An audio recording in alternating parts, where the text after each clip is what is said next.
Your business message or your products or your business in general is not government approved. At least it's not if they aren't mainstream, fit the narrative, or they're sterilized to the point of boredom. So if you've been trying to get an important message out for some time, I'm sure that you've probably experienced censorship, shadow banning, or maybe even outright cancellation. So when it comes to marketing in today's cancel culture, you might be wondering, is it even possible for your business to survive this big tech censorship that's going on? Or are you going to have to water down your entire narrative to avoid an online wipeout?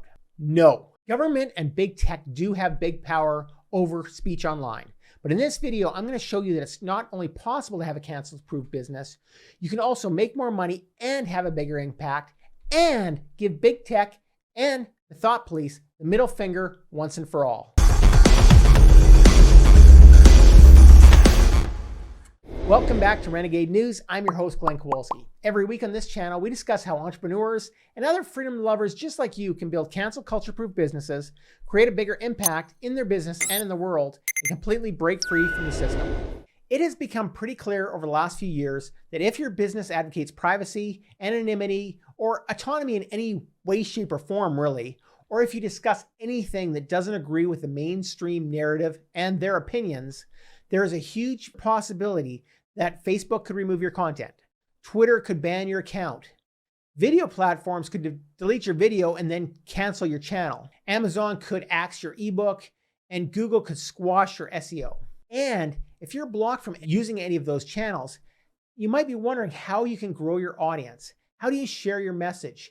How do you sell your products and services? And how do you build and protect your reputation through all of this? Censorship is defined as the suppression of images, ideas, or words that some people find offensive in some way. It's always really been a part of human society for really thousands of years, probably for all of history. Things like suppressing information that's commonly used by governments to protect themselves from negativity and rebellion from its citizens, or countries protecting their image or altering or presenting selective information to the public to find favor in other countries. It's also practiced by private companies that may not want a lot of their private information out in the public. One of the big internet censorship cons is that it limits not only the accessibility of information, but also the freedom of speech and the freedom of expression. Often, ruling governments use internet censorship to their advantage by blocking websites that pose a threat to their power. Today, there's new examples of censorship existing with search engines and social media companies actually removing content from their platforms or pushing it down within the algorithms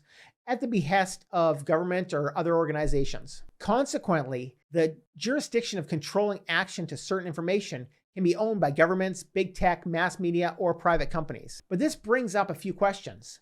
Does this group follow morals while they're restricting that information? Who oversees the activities of that group? And what if they are wrong? Censorship exists for various alleged reasons, such as national security, to regulate obscenity or pornography, and to safeguard children or other vulnerable people. And all of those sound great. Those are things that all of us want. But if your business message or your products are legitimate, they can still collide with the official or the popular narrative, and you are still in a very real danger of being canceled along with this other censorship.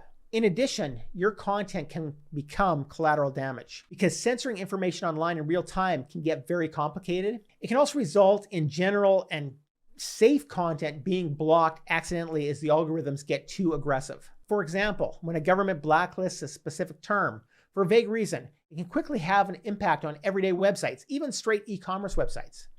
In China, if a word in your query has a sensitive word like river, and you search for it several times, your entire IP address can be blacked out for 90 seconds. That's because the way that they pronounce the word river is the same as the way they enunciate the last name of Jiang Zemin, China's former president, and therefore it's a censored topic. Censorship also limits promotional opportunities. And that's what makes it so much worse today because companies are now depending on the internet to communicate with their audience. And as human addiction to social media keeps getting stronger, online marketers are going to target their consumers on digital platforms such as Facebook, YouTube, Instagram, and Twitter. So in this way, internet censorship allows people with power and money to control what the common citizens can see and express.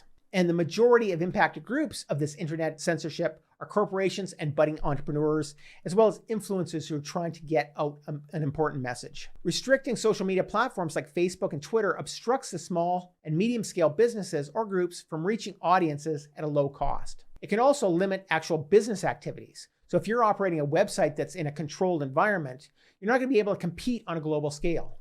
Furthermore, it can limit your access to leading suppliers and service providers.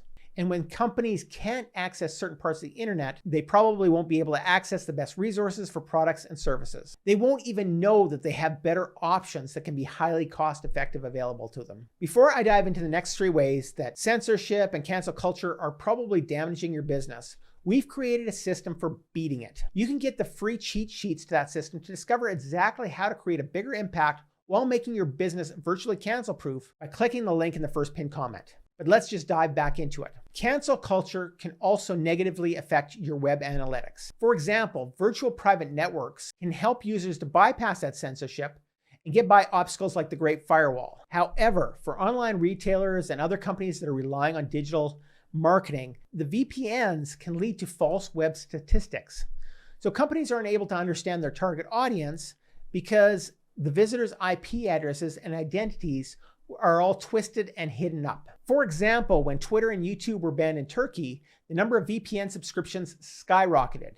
In a project targeting Italian-speaking Turkish users, the company noticed that visitors from Turkey dropped from 44% to 23.9% after the ban. At the same time, traffic from Switzerland and the United Kingdom increased dramatically. While these were considered to be new visits, they were actually the same visitors accessing the site through a VPN. Next, it gives businesses increased marketing costs because when you're dealing with these types of challenges, it makes market strategies much more complicated. It also increases the cost of online marketing activities. This can result in businesses becoming less competitive as they have to allocate more resources towards getting around all of these different censorship protocols. It also stops important information from getting out for the public. For example, how many lives could have been saved if information about the recent health situation that was once censored as misinformation but then later proven to be true, if that information was able to get out sooner? There are countless examples of this in the financial, the medical, and the political circles. If your opinion doesn't match that of the prevailing media or of the platform that you happen to be on, you're going to be canceled. So that makes it extremely important to build a cancel-proof business. Twitter does these things all the time, so does Facebook. Now PayPal and JP Morgan have jumped in on the cancel culture bandwagon by kicking off users and implementing fines in their platform. And suddenly it's not just your business brand and your marketing channels that are being attacked, but now it's the financing and the functioning of your finances. So now that we've established why it's so important to build this cancel culture business, you must be wondering, is this really possible?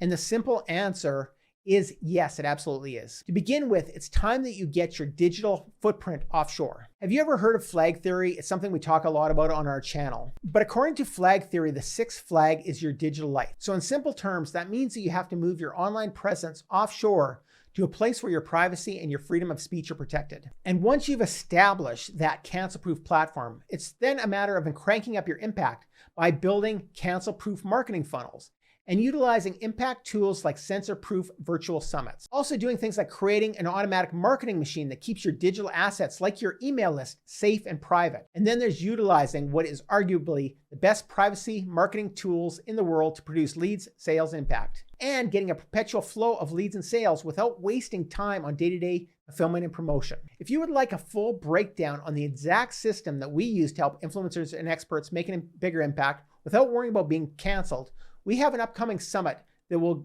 get into all of those details. You can click on the link in the description for more details and subscribe to our channel for more ways to make your business cancel-proof, create a bigger impact, and stop wasting time on day-to-day soul-crushing activities. I'm Glenn Kowalski from Renegade News, and I'll see you over there.